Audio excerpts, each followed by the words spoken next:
congratulations, the fabled Mervyn King A game on the World Championship stage. Must have felt good. I wouldn't say it's a game, but it's getting close. First 2 sets, 110 average, has got to be close, hasn't it? Done that last time? No, seriously, it's A game, B game, C game, whatever it takes. Mate, if I went up there and won with a 77, I'd still be happy. Wouldn't be happy the way I played, but the winner's a win, and that's all you want in this tournament. At the end of the day, that's no good going up there with 110 average and losing. You've taken out the Grand Slam champion there, and it's not as if he played poorly. You just hit everything at exactly the right moment. As I said, yeah, you've got to hit the right things at the right time. You do your homework on the player that you're playing against. You know when you've got to hit him. To reach the last 16 of the William Hill World Championship for the first time in half a decade, that's a big thing for you, isn't it? All right, steady. I'm not here to make the numbers up. I never have been. Some years it's been very disappointing. Some years it's sort of we get in there and then it's failed at the hurdle. I wouldn't say it's huge, but it's going in the right direction. And the way I'm feeling, confidence-wise, there's no reason why we can't carry on going. Doesn't matter that he's the Grand Slam champion. He's a player with 3 darts, the same as I am. All I've got to do is enough to beat him. It doesn't matter what he's won before. To be playing so well and achieving these results, obviously the Players' Championship finals, runner-up spots, being in this position in the World Championship, after missing out on the match play for the first time ever in the PDC, and I know the calendar messed things up for you, but it's got to be hugely satisfying to be doing that after a disappointment over the summer. Oh, very much so. I mean, missing the match play was, I can't say what I want to say. It was a kick somewhere. Wasn't nice to miss the match play. But then I had a half decent run in the Grand Prix to show that I'm not quite done yet. You know, there's still some life in the old dog yet. And who says the old dog can't learn new tricks? Interesting. What new tricks have you been learning, Merv? You've not been listening, Dan. Huh? You know, different darts, slightly different grip, longer pints, different throw, maybe only just a little tweak with the throw, a little bit flatter, a little bit harder. It's no good me trying to float these in, that doesn't work. They go all over the shop, so you've got to be a bit more forthright with the throw. And it seems to be working.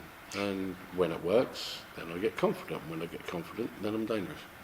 Certainly looking very dangerous at the moment. Brendan Dolan or Gerwyn Price next. Now, you probably won't need the earplugs for Brendan giving it the helicopter finger in celebration, but you might do if Gerwyn makes it through to face you. Yeah, he plays the game the way he does. I'm not a fan of over celebration. You know, I mean, I'm not saying that people can't celebrate when they hit a major shot or something like that, but if you hit a 2-2 with your second dart in the middle of a set and you give it, I find that just a little bit OTT.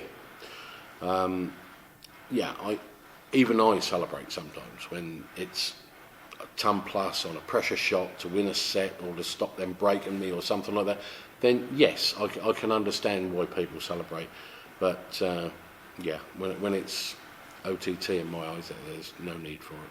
When things do get OTT in your eyes, is it an annoyance? Does it threaten to put you off your game, or does it just spur you on? To be honest with you, it normally G's me up. I don't like it, it annoys me, and normally when things annoy me, I play better. So even though it normally goes that way, I don't want to hear it. Well done today, Super. Thank you. Mervyn, congratulations as always. Just touching on what you said there today about doing your homework, had you identified then that perhaps Jose wasn't going to start particularly quick and get out of the blocks fast? Yeah, he's not the best of starters. He's not the quickest of starters. I wouldn't say he's bad at the start of a match, but he's not normally at his best. And if you can make hay while the sun shines, so to speak, at the start of a match, then he's got problems. Over set format, is it harder to chase as well, do you feel?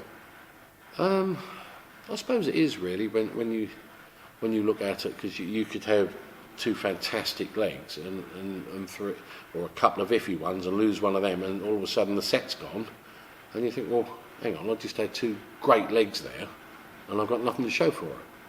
Where if it's match play, you're going to win those two great legs, and you have a couple of iffy ones, you might snatch one of them, and you're only one down after the three legs. So yeah, it can be a little bit more daunting when your set's down than match play. Going on first as well in a session, is that perfect? Excuse me, Because sorry. we know, so going on first in a session, is that perfect for you? Because we know you're very regimented with your practice routines, timings and everything like that. And we heard you were waiting for security to let you in this morning. First one in as always. No, I actually got the same shuttle as Jose, and I think he was first through the door because I held it open for him. So yeah, I don't know where you got that from. Just off what the Sky commentators were saying. That was Yeah, well, they make things up that they don't know. But to say, just going first, does that suit you because you know exactly what time you're on and everything like that, so you can get ready? When you're first on, regardless of whether it's afternoon or evening, you know that you're going to start at that time within a minute or two. If you're last on and you look at the timings and you think, okay, it's going to be around about 4:30, and then all of a sudden you get a 7-setter and a 7-setter, that 4:30 becomes 6:30, and then the overnight, the night time runs late, and so. When you know roughly within a few minutes of when you're going to start, then you know exactly what you've got to do to prepare for that time. So yeah, it does help. Well, congratulations. Thank you very much. Merv, do you think we're seeing the best version of Mervyn King up on that stage right now? You're probably seeing close to the best you've seen before. The practice game is now coming to the stage, which is something I've been trying to do for years. It's now starting to feel, for want of a better word, easier than it used to. So if my practice game really does come to the stage, then who knows? Do you think there's an extra few % left? Oh, definitely. Yeah. Yeah, definitely. There's a lot more there if I can bring it out. I don't know whether I will. Who knows? So if you put in the averages like you did today, you think everybody's going to see you as a danger for in the later rounds? I really don't care about that. It's how I feel and how confident I am and what I do. I'm really not fussed about what other people feel about my game or me. It's entirely up to them. I feel good. I'm confident. I'm throwing well. If that carries on, who knows? Okay. Cheers, man. No, just one from me. Hitting 118 average to go up 2-0. Is it good to be hitting form at the right time for you, just after your performance in the Players' Championship finals? Well, you don't want to be hitting bad form when you're playing in the Worlds, do you? So it's always one of them things that if you hit the right form at the right time, you can achieve anything. It is surely the best time of year to hit this form, though, with the World Championships. Oh yeah, exactly what I just said. You hit the right form at the right time. Yeah. Thank you very much. Cheers.